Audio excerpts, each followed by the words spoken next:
Hello viewers, অনেকদিন বাদ আবার নতুন করে আমরা ভিডিও নিয়ে আসলাম। আমরা প্রথমে দেখবো নিফটি ফিফটি উইকলি চার্ট, দেন দেখবো কোন সেক্টরটা আমাদের জন্য স্ট্রং পারফরমেন্স করতে পারে আগামী দিনে এবং কোন স্টকটা আমরা আগামী দিনে পারফরমেন্স করতে পারে সেই নিয়ে আমরা আলোচনা করব। পিওর প্রাইস অ্যাকশন বেস আমরা এখানে অ্যানালিসিস করব। তো প্রথমে আমরা দেখবো Nifty fifty chart. Nifty fifty কি বানিয়েছিল? নিফটি ফিফটি একটা হিউজ সেলিং এসেছিল, দেন সেখান থেকে পুলব্যাক করে আবার সেলিং আসার কথা ছিল, কিন্তু নিফটি কি করেছে? নিফটি এখান থেকে একটা সাপোর্ট নিয়েছিল। নিফটি এই যেখান থেকে একটা ডিমান্ড লেভেল ছিল, মার্কেট কিন্তু এখান থেকে সাপোর্ট নিয়ে কিন্তু মার্কেট এই জায়গায় হোল্ড করছে কাইন্ড অফ। তো আমরা যদি এখান থেকে দেখি নিফটির ইম্পর্টেন্ট রেজিস্ট্যান্স কোথায় আছে, নিফটির ইম্পর্টেন্ট রেজিস্ট্যান্স কিন্তু ইমিডিয়েট রেজিস্ট্রেশন যেটা, এটা হচ্ছে এই লেভেলে আছে। অর্থাৎ নিফটি কিন্তু ইম্পর্টেন্ট রেজিস্ট্যান্স এর উপরে ট্রেড করছে। এবং আমরা আগের সপ্তাহে যদি দেখি তাহলে কিন্তু নিফটি বুলিশ ছিল এবং নিফটি সেলিং এ কিন্তু কম আসছে। কেন? দেখো নিফটি ওভারঅল সেলিং ডাউন ছিল, দেন এখান থেকে পুলব্যাক নিয়েছিল, দেন কিন্তু নিফটি আবার হায়ার হাই বানাতে চেষ্টা করছে। তো নিফটি ওভারঅল ট্রেন্ড কিন্তু এখন সাইডওয়েজ, যতক্ষণ না এই লেভেলটা ব্রেকআউট করে সাস্টেন করছে ততক্ষণ কিন্তু নিফটির ওভারঅল ট্রেন্ড কিন্তু সাইডওয়েজ। তার কারণ আমরা যদি দেখি 23,200 থেকে 24,400 এই লেভেলটায় কিন্তু মার্কেট কিন্তু অনেক ঘোরাফেরা করছে। তো এখন যদি আমরা আগামী দিনে নিফটি কি করতে পারে, নিফটি যদি এই যে প্রিভিয়াস যে ক্যান্ডেল ছিল এই ক্যান্ডেলের মধ্যে যদি ঘোরাফেরা করে তাহলে কিন্তু নিফটি সাইডওয়েজ থাকবে। এর উপরে যদি মার্কেট যদি যায় তাহলে কিন্তু আবার একটা গ্রিন ক্যান্ডেল বানাতে পারে, এইরকম কাইন্ড অফ একটা গ্রিন ক্যান্ডেল বানাতে পারে। তার কারণ কি? মার্কেট মার্কেট এইভাবে এখান থেকে গেছিল, পুলব্যাক দিয়েছিল, দেন আবার কিন্তু এই যে ট্রেন্ডটা আছে, এই লাস্ট যে ট্রেন্ডটা, এটা কিন্তু কন্টিনিউশন করবে। তো কত দূর অব্দি কন্টিনিউশন করতে পারে? এই ট্রেন্ডটা কন্টিনিউশন করতে পারে, এই যে গ্যাপটা আছে গ্যাপটা অব্দি কিন্তু করতে পারে। আমরা যদি এখান থেকে যদি একটা ফিবোনাচি দেখি, লাস্ট যে আমাদের সুইং ছিল সেখান থেকে যদি আমরা ফিবোনাচি টানি তাহলে কিন্তু নিফটি এক্স্যাক্টলি কিন্তু এখন এই রেজিস্ট্যান্সে কিন্তু ট্রেড করছে। তো নেক্সট রেজিস্ট্যান্স কিন্তু মার্কেটের এই জায়গাটা কিন্তু আসবে, সেটা আমাদের 25,200 25,000 লেভেলটা কিন্তু আসতে পারে। তো অর্থাৎ নিফটি কিন্তু এখন রেজিস্ট্যান্সে ট্রেড করছে, ফিব রেজিস্ট্যান্স, এটা হচ্ছে ইম্পর্টেন্ট রেজিস্ট্যান্স। ঠিক আছে? তো নিফটি কি আমরা দেখলাম, নিফটি ওভারঅল আগামী দিনে কিন্তু বুলিশ থাকতে পারে, বুলিশ টু সাইডওয়েজ। ঠিক আছে?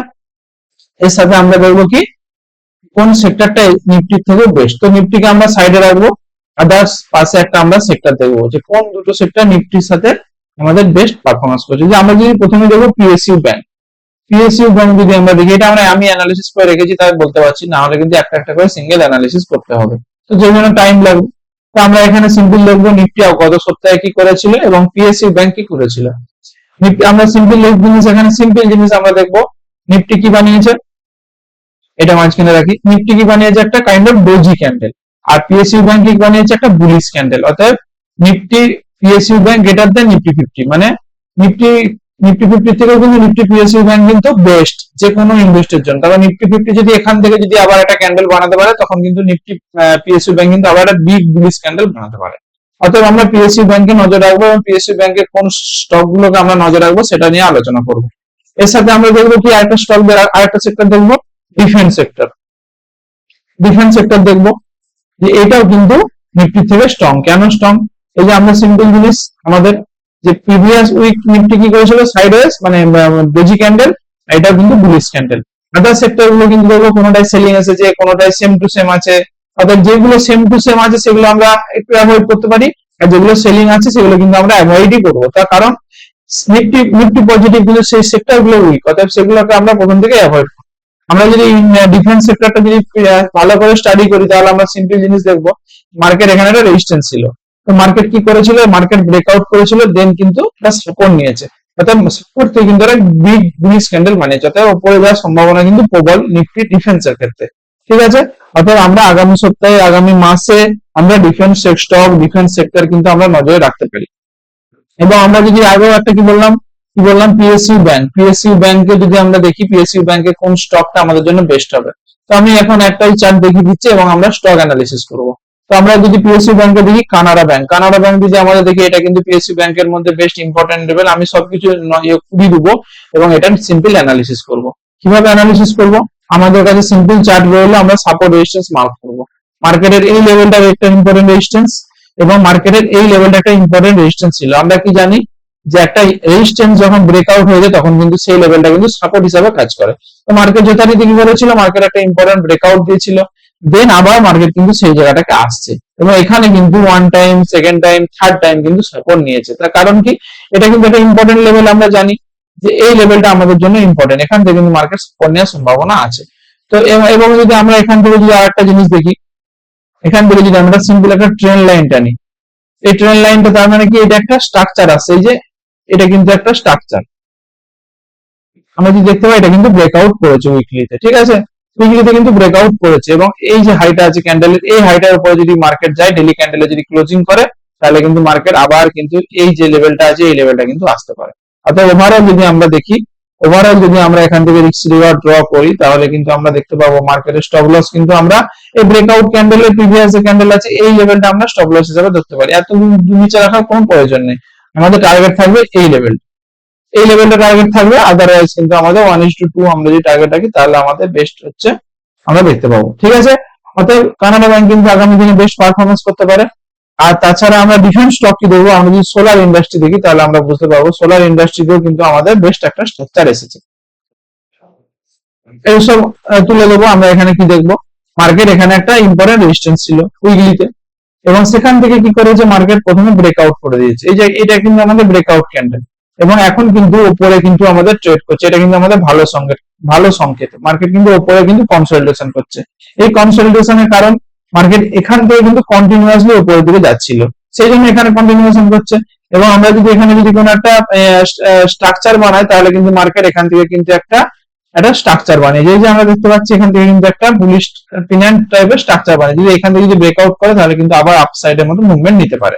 তো সেই লেভেলটা কোনটা, এই লেভেলের উপরে যদি মার্কেট সোমবার দিন কি তার পর দিন যায় এবং ডেইলি ক্যান্ডেল ক্লোজ করে, কোন লেভেলটা, আমরা ব্রেকআউট ক্যান্ডেলের হাইটা কিন্তু মার্ক করেছি, সেটা 18,650। এই লেভেলের উপরে যদি মার্কেট যে ক্লোজ করে, একবার ক্লোজ করেছিল তখন কিন্তু ফেল হয়ে গেছিল, দেন যদি আবার ক্লোজ করে তাহলে কিন্তু এখান থেকে কিন্তু আমরা আপসাইডে মুভমেন্ট পেতে পারি। তো আমাদের কাছে কোন কোন স্টক এলো, আমাদের কাছে ফার্স্ট স্টক এলো কি, আমাদের কানাডা ব্যাংক আমরা নজরে রাখবো, কানাডা ব্যাংক আমরা নজরে রাখবো। কি করতে পারে কানাডা ব্যাংক, দুই কি দেখবো, সোলার ইন্ডাস্ট্রি, এইটা কিন্তু আমাদের পিএসইউ সেক্টর থেকে বিলংস করে, সোলারটা কি করে ডিফেন্স সেক্টর থেকে বিলং করে। ডিফেন্স সেক্টরে আরেকটা কিন্তু আমাদের বেস্ট স্টক হবে, সেটা যদি আমাদের দেখি, আমরা সবাই জানি হিন্দুস্তান এরোনটিক্স, ঠিক আছে। হিন্দুস্তান এরোনটিক্স কিন্তু আমরা যদি অ্যানালিসিস করি তাহলে বুঝতে পারবো, আমরা ডেইলি সব উড়িয়ে দেবো এবং এখান থেকে আমরা সিম্পল জিনিস দেখবো। হিন্দুস্তান এরোনটিক্স আমরা প্রথমে আমাদের প্রথম কাজ কি থাকবে, সাপোর্ট রেজিস্ট্যান্স মার্ক করবো। তো আমাদের সিম্পল জিনিস, মার্কেটের এইটা একটা রেজিস্ট্যান্স, ঠিক আছে। মার্কেটের নেক্সট রেজিস্ট্যান্স কিন্তু এইটা, মার্কেটের নেক্সট রেজিস্ট্যান্স কোথায় থাকবে, এইটা, এটা একটা রেজিস্ট্যান্স ছিল, এখান থেকে মার্কেট ফেল করেছে, সাপোর্ট কোথায় মার্ক করবো, মার্কেটের সাপোর্ট লেভেল এইটা, মার্কেটের নেক্সট সাপোর্ট লেভেল এইটা, মার্কেটের নেক্সট সাপোর্ট লেভেল থাকছে এইটা, ঠিক আছে। তো এই লেভেলগুলো মার্ক করার কারণটা কি, আমরা কি দেখবো যে মার্কেটে কোথায় যে আটকাবে আর কোথায় যে থামবে, আমরা এই জিনিসগুলো মার্ক। এর সাথে আমরা কিছু কিছু জিনিস দেখবো, কি দেখবো, ট্রেন লাইন সাপোর্ট, আমরা এখান থেকে একটা ট্রেন লাইন টানবো, সিম্পল জিনিস, থ্রি টাচ থাকলে আমাদের ট্রেন লাইন, তাহলে আমরা এই লেভেলটা কিন্তু আমরা উড়িয়ে দিতে পারি, ঠিক আছে। অর্থাৎ মার্কেটের আমাদের 1 2 3 4 5টা লেভেল এসে গেল। আমরা কি দেখবো, simple one touch, second touch, third touch এবং ফোর্থ টাচ, এইটা কিন্তু ব্রেকআউট করেছিল, দেন কিন্তু ফেলিয়ার হয়ে কিন্তু আবার কিন্তু নিচের দিকে এসে গেল, দেন কিন্তু মার্কেট যেহেতু স্ট্রং ছিল আবার কিন্তু উপরের দিকে গেছে, এবং দেন সেকেন্ড টাইম কিন্তু ব্রেকআউট কিন্তু সাকসেস আমাদের করেছে। তো আমাদের সিম্পল প্ল্যান কি থাকবে, সিম্পল প্ল্যান আমাদের কি থাকবে, যে এই আমাদের এটা 2 সপ্তাহ আগেই আমাদের মানে কি বলবো অ্যানালিসিস হওয়ার কথা ছিল, কিন্তু যাই হোক এই সপ্তাহে কিন্তু আমাদের জন্য হতে পারে। এই যে ক্যান্ডেলটা আছে, কিংবা আমরা একটু অপেক্ষা করবো পুলব্যাকের জন্য, যে কোনো পুলব্যাক কিন্তু আমাদের জন্য বাইং অপরচুনিটি হিসাবে হিন্দুস্তান এরোনটিক্স হতে পারে। তার কারণ এখান থেকে কিন্তু মার্কেট ব্রেকআউট করে দিয়েছে, অর্থাৎ মার্কেটকে যেতে তো এইভাবে যাবে না, মার্কেটকে যেতে গেলে একটা পুলব্যাক দিতে হবে, সেটা ডেইলি ক্যান্ডেলে হতে পারে, উইকলিতে হতে পারে, সেটা হতে পারে। যেমন ডেইলি স্ট্রাকচার দেখি, তাহলে কিন্তু ডেইলি স্ট্রাকচারে কি দেখতে পাবো আমরা, মার্কেট গেছিল, পুলব্যাক দিয়েছিল, আবার গেছে, অর্থাৎ আমরা অপেক্ষা করবো একটা পুলব্যাকের জন্য, যে কোনো পুলব্যাক আমরা 20 EMA হতে পারে, সেটা আমরা 20 EMA দেখবো যে 20 EMA থেকে মার্কেট কিন্তু অনেক দূর চলে গেছে, 4,600 থেকে প্রায় নানা করে 6%। তবে আমরা অপেক্ষা করবো যে 20 EMA কাছে মার্কেট আসুক, দেন আমরা সেখান থেকে প্ল্যান করলে কিন্তু আমরা অল টাইম হাই কিংবা আমাদের নেক্সট রেজিস্ট্যান্স কোথায় থাকছে 5,200, 5,600, এই লেভেল কিন্তু আমাদের দিনে আগামী দিনের জন্য যেতে পারে, ঠিক আছে। অতএব ভিডিওটা বেশি বড় করবো না, এইটুকুই থাকবে। অনেকদিন পর ভিডিও করলাম, তো ভালো লাগলে অবশ্যই একটা লাইক করে দিও, চ্যানেলটা সাবস্ক্রাইব করে দিও।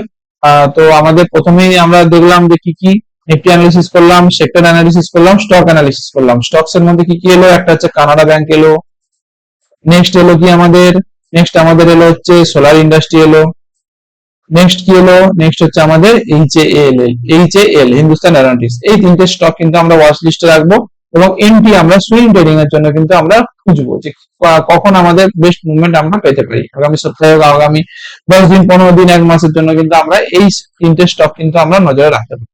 ধন্যবাদ। ভিডিওটা ভালো লাগলে অবশ্যই একটা লাইক করে দিও। ধন্যবাদ।